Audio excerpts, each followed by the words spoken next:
Greetings, Mark Brown here. We're going to be looking at how we can expand the desktop icon. Yes. What if you have a laptop and then when you look at it, it's too fine, you can't even make out some of them.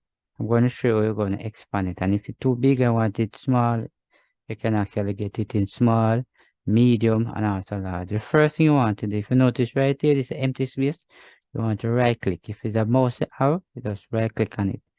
If it's a laptop touchpad, you do the same thing. Notice the word view short because this look at the dialog box will come. But if you notice the word view, and as you can see right now, it's on medium. But if I come right here and I click on large, this is what happens. So you see a desktop like this, and you want somebody else want look more neater than you. Why do you want look like that? The only thing that you have to do, just come right in the open space and right click, you go to view. Notice it's on large. So if I want to put it on small, I can click right here on small. You notice how small it is?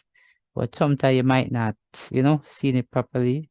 So just come back again and then right click. You go back to view. You put it on medium. Alright. So definitely this is the way I can actually expand apps right here on the desktop.